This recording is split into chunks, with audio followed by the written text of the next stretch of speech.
Hello दोस्तों, आप सभी का एक बार फिर से स्वागत है आपके अपने channel power of education by Rahul Sharma में।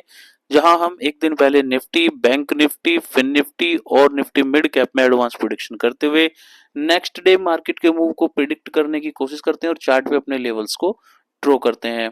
तो चलिए दोस्तों, अपनी इस एजुकेशनल वीडियो को स्टार्ट करने से पहले मैं आपको डिस्क्लेमर देना चाहूंगा कि मैं सेबी रजिस्टर्ड नहीं हूँ, इसलिए कोई भी ट्रेड, कोई भी इन्वेस्टमेंट सिर्फ और सिर्फ अपने फाइनेंशियल एडवाइजर से एडवाइस लेने के बाद या अपने जोखिम पर करें।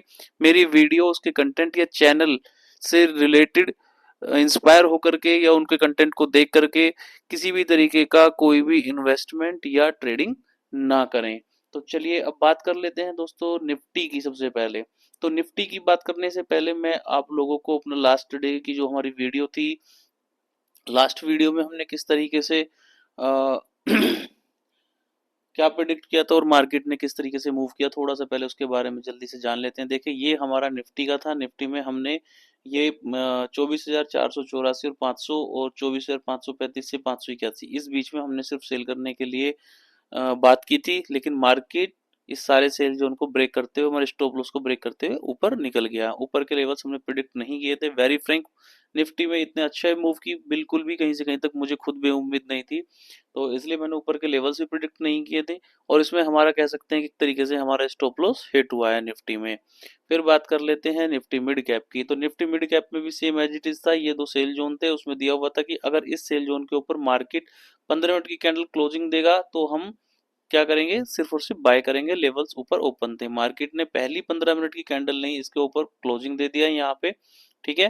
और क्लोजिंग देने के बाद में इसी लेवल को एग्जैक्ट 12,522 का जो लेवल आप देख रहे हो, इसको रिटेस्ट करते हुए मार्केट ऊपर चला गया। और उसके बाद में मार्केट ने ये दोनों लेवल्स दिए और देख सकते हैं कि यहाँ लगभग ये जो मार्केट में जब मार्केट लगभग 11:30 11 बजे के आसपास में इस जोन पे पहुंचा 12,663 वाले लेवल पे, उसके बाद में मार्केट का जो हाई है 12,663 का हमारा फाइनल लेवल था और मार्केट का हाई लगभग 12,690 रुपए के आसपास का है। तो यानी 20-30 पॉइंट ही फिर मार्केट अगले 2.5-3 घंटे 4 घंटे कह सकते हैं कि मार्केट फिर इसी जोन में रहा। तो यहाँ हमारा निफ्टी का जो एक तरीके से स्टॉप लॉस था वो हमारा यहाँ पे कवर होने वाली बात है, यहाँ पे कवर हो जाता है। उसके बाद में हम बात कर लेते हैं बैंक निफ्टी की। तो बैंक निफ्टी में हमारे पास कोई बहुत ज्यादा ऊपर की या नीचे की तरफ गुंजाइश नहीं थी। मैंने उस दिन भी बताया था, एज यूजुअल मार्केट खुला, इसी बाइंग जोन में सपोर्ट लिया। ये हमारा बाइंग की जोन की तरफ से पहला टारगेट हो सकता था। 200-200 पॉइंट का जो मैंने आपको बताया था, ये मार्केट ने दिया। उसके बाद मैंने कहा था अगर यहाँ कहीं मार्केट ओपन होता है या मिलता है तो यहाँ देख कर काम करेंगे। मार्केट ने ट्रेंड लाइन को ब्रेक किया, जो ट्रेंड लाइन 7-8 बार से चली आ रही थी कंटिन्यूस, जिसको मैंने बताया भी था कि इसके ब्रेक होने पे एक मूव मिल सकता है। यहाँ से हुआ, यहाँ आकर के फिर मार्केट 1-1.5 घंटे के लिए आप देख सकते हो 15-15 मिनट की कैंडल्स किस तरीके की फॉर्म हुई हुई है। यहाँ पे मार्केट स्टे किया 1-1.5 घंटे, कोई पैटर्न नहीं बना। फिर उसके बाद में मार्केट ने यहाँ से एक मारूबुजू कैंडल के साथ इसको क्रॉस किया। उसके बाद में जस्ट ऊपर 200 पॉइंट ऊपर फिर एक सेल जोन था, फिर मार्केट लास्ट तक अपने इसी सेल जोन में अटका रहा। तो ये एक तरीके से कह सकते हैं कि यहाँ हमारा ना प्रॉफिट ना लॉस के हिसाब से लेवल्स टू लेवल मार्केट रही, लेकिन हमें कुछ नहीं था उसमें। उसके बाद हम बात कर लेते हैं निफ्टी, फिन निफ्टी में, सॉरी, फिन निफ्टी में ये मैंने 100 पॉइंट का जोन दिया था। इसमें बताया था कि फिन निफ्टी 23,075 रुपए के ऊपर 15 मिनट की कैंडल क्लोजिंग देता है तो हम बाइंग करेंगे। और बाइंग करने के हमारे टारगेट्स भी दिए हुए थे और ऊपर जो सेल जोन था वो भी बताया था। और ऐसे ही नीचे बाइंग करने के लिए दिया हुआ था कि अगर मार्केट इसके नीचे क्लोज देता है 22,970, है ना, इसके नीचे अगर क्लोजिंग आती है तो हमारी नेक्स्ट बाइंग 22,889 और 22,830 के बीच में होनी थी। लेकिन मार्केट ने ओपन किया, ओपन करने के बाद इसी 100 पॉइंट के जोन में क्लोजिंग दी और 1 घंटा 1.5 घंटा इस यहाँ भी एक पूरा स्टे होने के बाद में, सस्टेन करने के बाद में इसे ब्रेकआउट दिया। और ब्रेकआउट देने के बाद जैसे ही 15 मिनट की कैंडल यहाँ क्लोजिंग, उसके बाद आप देख सकते हैं कि हमारे सारे टारगेट्स यानी कि ऑलमोस्ट यहाँ से कह सकते हैं कि 23,100 सवा 100 रुपए के आसपास से 23,338 40 50, ये कहीं मतलब 200 पॉइंट के आसपास का ये हमें एक टारगेट यहाँ भी देखने के लिए। तो ओवरऑल कह सकते हैं निफ्टी में हमारा स्टॉप लॉस हुआ, बैंक निफ्टी में कुछ करने के लिए नहीं मिला, और निफ्टी मिड कैप और फिर निफ्टी इन दोनों ने हमें 150-200 पॉइंट बढ़िया दिए हैं। तो ओवरऑल ये भी हमारा कह सकते हैं कि हमारा परसों मार्केट का दिन प्रॉफिटेबल ही रहा होगा, अगर साथ चारों इंडेक्स को अच्छे से देख के हम लोगों ने काम किया। चलिए अब बात कर लेते हैं मंडे 29 जुलाई 2024 में मार्केट का क्या मूव हम समझते हैं और किस तरीके से उसे प्रिडिक्ट करते हैं। तो देखिए, अभी जो निफ्टी में क्लोजिंग दिखा रहा है 24,834 रुपए के आसपास में दिखा रहा है, ठीक है। तो 24,834 में निफ्टी को क्लोजिंग दिखा रहा है। निफ्टी अगर पहले 15 मिनट में ओपन होते ही हमें 24,780 24,744 इस लगभग 40-50 पॉइंट के जोन में अगर हमें निफ्टी मिलता है तो यहाँ से हम एक बाइंग कर सकते हैं, सी साइड में एंट्री कर सकते हैं, जिसका स्टॉप लॉस मैंने लगा हुआ है 24,712। इसके नीचे 15 की कैंडल क्लोजिंग होगा, स्टॉप लॉस एक्सेप्ट करके नीचे के लिए बैठेंगे 24,656 615। इस जोन में फिर दोबारा से सी बाइंग करने की कोशिश करेंगे। यहाँ से सी बाइंग करके 24,780 744 से हमारा जो टारगेट होगा 24,934 और 25,012 रुपए तक का टारगेट हो सकता है। और 24,934 25,010 25,012 का जो लेवल है, इस लेवल में कोई पैटर्न मिलेगा सेलिंग करने का तो सेलिंग करेंगे, अदरवाइज सेलिंग के लिए अभी अवॉइड कर सकते हैं।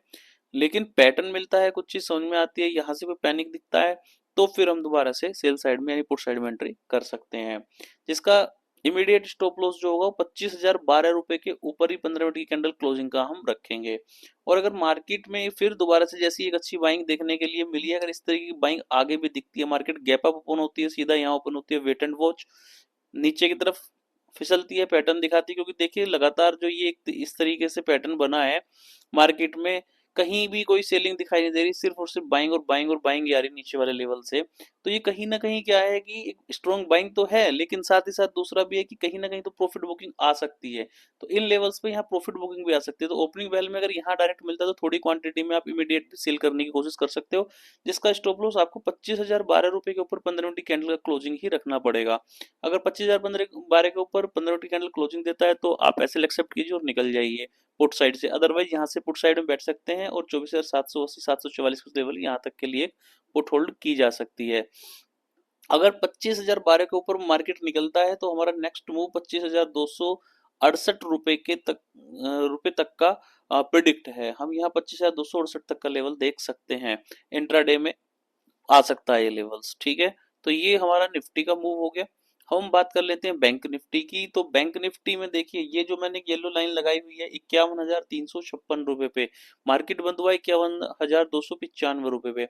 अगर परसों के दिन कल के दिन सॉरी मार्केट अगर 51,356 रुपए के ऊपर 15 मिनट की कैंडल क्लोजिंग देता है, आई रिपीट 356 360 के ऊपर अगर 15 मिनट की कैंडल क्लोजिंग देता है तो आप यहाँ से एक पुट बाय सॉरी एक कॉल बाय कर सकते हैं, जिसका पहला टारगेट 51,606 रुपए और दूसरा टारगेट 51,811 रुपए और तीसरा टारगेट 51,946 रुपए तक का हो सकता है।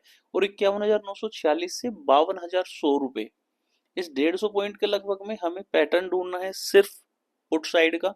पुट साइड में एंट्री कर सकते हैं, पैटर्न ढूंढने के बाद में अगर जैसी रैली कल आई थी इसी तरह की रैली अगर कहीं देखने के लिए मिलती है, पैटर्न नहीं मिलता है तो यू में इग्नोर, इसे इग्नोर कर सकते हो, अदरवाइज यहाँ से सेलिंग का प्रेशर आ सकता है, ठीक है। तो यहाँ से पूरा बिल्कुल देखभाल करके यहाँ से काम करना है। स्टॉप लॉस मैंने बता दिया 52,200 रुपए के ऊपर 15 की कैंडल का क्लोजिंग।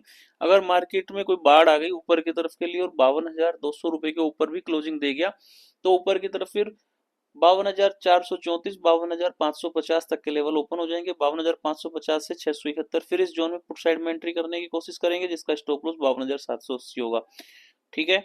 तो ये मार्केट में ऊपर के लेवल मैंने आपको बता दिया। नीचे के लेवल में क्या कर सकते हैं, अगर 51,356 के नीचे 15 की कैंडल क्लोजिंग देती है, यहाँ कहीं सस्टेन करती है थोड़ा सा और प्रेशर पैटर्न कुछ प्रॉफिट बुकिंग का या कोई ऐसा दिखता है तो यहाँ से आप सेल कर सकते हैं, पुट बाय कर सकते हैं। पहला टारगेट 51,029, दूसरा टारगेट 51,790 और तीसरा टारगेट 51,600 रुपए तक का। और 51,600 रुपए से 51,400 यानी 51,619 सॉरी 50,619 और 50,419 इस 200 पॉइंट में बाइंग करने का पैटर्न ढूंढिए, बाइंग कीजिए बिंदास होकर के। स्टॉप लॉस 50,350 रुपए के नीचे 15 मिनट कैंडल का क्लोजिंग रखते हुए। तो ये बैंक निफ्टी में लेवल्स हो गए, इन्हें अपने चार्ट पे ड्रॉ कर लें या नोटबुक में नोट कर लें। फिर आती है बात मिड कैप। मिड कैप में देखिए बहुत शानदार रैली हमें कल ही देखने के लिए मिल गई है। अभी मार्केट में कल क्या हो सकता है उसके लिए देख लेते हैं। ये मैंने एक जोन बनाया, लगभग 50 पॉइंट का जोन है, 12,700 12,645। इस 50-55 पॉइंट के जोन में अगर मार्केट ओपन होता है कुछ नहीं करना है, बैठ के मार्केट को देखना है। 15 मिनट की कैंडल 12,700 के ऊपर क्लोजिंग देती है, 5 मिनट सस्टेन करती है। अगर थोड़ा सा इससे अच्छा मतलब 12,700 के थोड़ा ऊपर ठीक से मतलब 12,720 30 पे क्लोजिंग देती है तो ठीक है, रिट्रेसमेंट होने का वेट कीजिए, 12,700 तक बाजार हल्का सा आ सकता है। या यहाँ कहीं आ सकता है, उसे बाइंग कीजिए, कॉल साइड में एंट्री कीजिए और राइड कीजिए 12,750 तक के लिए, 12,798 और 12,840, 872 यहाँ तक के लेवल्स आपको देखने के लिए मिल सकते हैं। और अगर मार्केट 12,646 के नीचे ब्रेक करता है, 15 मिनट कैंडल क्लोजिंग देता है, तो पहला टारगेट 12,593 तक का होगा और 12,593 पे अगर मार्केट संभल के यहाँ से वापस यू टर्न मार ले तो ठीक। अगर मान लिया 12,593 के नीचे मार्केट 15 मिनट कैंडल क्लोजिंग दे दे तो फिर 12,532 और 12,500 तक के लेवल आपको देखने के लिए मिल सकते हैं, जो कि प्रॉफिट बुकिंग के कारण हो सकता है, एक्सपायरी के कारण हो सकता है। 12,500, 12,470 इस 30 पॉइंट के जोन में आपको बाइंग करने का सोचना है। That's it. ये मिड कैप के लेवल्स हैं, इनको आप अपने चार्ट पे ड्रॉ कर सकते हैं।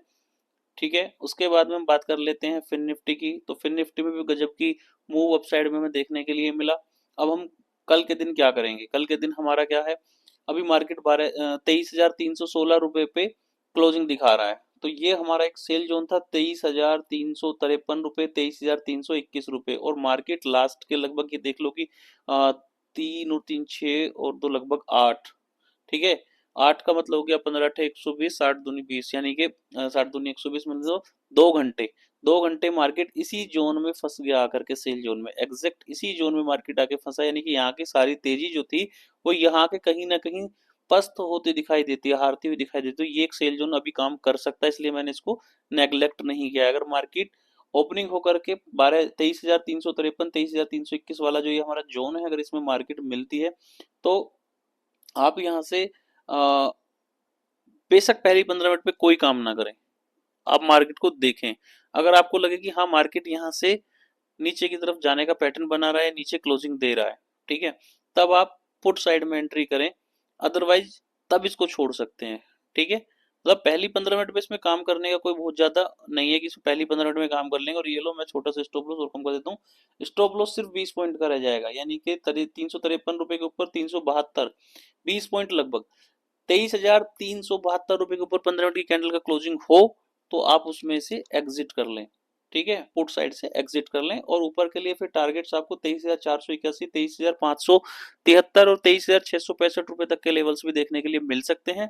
23,665, 23,740 इस बीच में सिर्फ और सिर्फ सेल करने का सोचना है, यानी पुट बाय करने का सोचना है, जिसका स्टॉप लॉस 23,751 रुपए के ऊपर 15 मिनट की कैंडल का क्लोजिंग होने वाला है। और नीचे अगर किसी वजह से मार्केट पैनिक में, गैप डाउन में, किसी भी वट एवर वजह से आपको 23,070, 23,014 इस लेवल के बीच में मिलता है तो only thing for C side, यहाँ पे सी साइड में बैठेंगे, बाइंग करेंगे। टारगेट्स मैंने ये ड्रॉ कर रखे हैं, तो आप ये लेवल्स भी अपने चार्ट पे ड्रॉ कर सकते हैं। ठीक है, तो ये हो गया हमारा फिन निफ्टी का भी कवर। तो इस तरीके से हमने अपने चारों इंडेक्स कवर कर लिए, उसमें अपने लेवल्स ड्रॉ कर लिए हैं। मार्केट में अप और डाउन दोनों तरफ के लेवल्स हमने अपने प्रिडिक्ट कर लिए हैं। देखिए, मैं बार बार कहता हूँ कि मार्केट ना जल्दबाजी का काम नहीं है। कई बार क्या होगा कि जो लेवल्स होते हैं, मैंने पहले भी बताया कि जो लेवल्स होते हैं ये सब सिर्फ हेल्प करने के लिए होते हैं। ये कोई ऐसा नहीं है कि मैंडेट कि भाई मार्केट इस जोन में जाएगा और गिरेगा ही गिरेगा। ये सिर्फ एक आपको, ये आपको पहले एक फ्री इंफॉर्मेशन होती है कि हाँ ये मार्केट का एक रेड अलर्ट जोन है, यहाँ आकर के हो सकता है मार्केट डाउनफॉल की तरफ निकल जाए। तो यहाँ आपको थोड़ा सा वेट एंड वॉच करना चाहिए, पैटर्न ढूंढना चाहिए, थोड़ा सा सेंस लगाना चाहिए और उसके बाद में कुछ दिखता है तो आप छोटे से स्टॉप लॉस के साथ सेलिंग कर सकते हैं, है ना। ऐसे ही ये बाइंग का होता है कि ये सिर्फ क्या है कि ये आपको पता है कि यहाँ से कहीं से बाइंग आ सकती है। ठीक है, तो अगर आप पुट साइड में कहीं बैठे तो यहाँ पे आकर के आप अपनी पोजीशन को स्क्वायर ऑफ करके थोड़ा सा वेट एंड वॉच कर सकते हो। यहाँ से कोई पैटर्न फिर रिवर्सल का दिखता है तो यहाँ से आप एक छोटे से स्टॉप लॉस फिर बाइंग कर सकते हैं। तो ये लेवल सिर्फ और सिर्फ आपकी हेल्प करने के लिए होते हैं, कोई फाइनल नहीं होते कि मार्केट यहाँ से गिरेगा ही, ऐसा कोई सर्टेनिटी नहीं होती, और यहाँ से उठेगा ही, ऐसा कोई सर्टेनिटी नहीं होती है। तो ये लेवल्स आपकी हेल्प के लिए हैं, ये आपकी हेल्प करेंगे लाइव मार्केट में। आप इन पे इनके बेस पे थोड़ा बहुत अपने हिसाब से थोड़ा सेंस लगा करके अगर कुछ काम करना चाहते हैं तो काम कर सकते हैं। ठीक है, तो ये हमारी Nifty, bank Nifty, fin Nifty, Nifty mid cap में 29 जुलाई 2024 दिन मंडे के लिए प्रोडिक्शंस हो गया। तो चलिए दोस्तों, अब नेक्स्ट एजुकेशनल वीडियो के साथ में कल आपसे फिर मुलाकात होगी। तब तक के लिए जय श्री राम, जय श्री श्याम, गुड नाइट।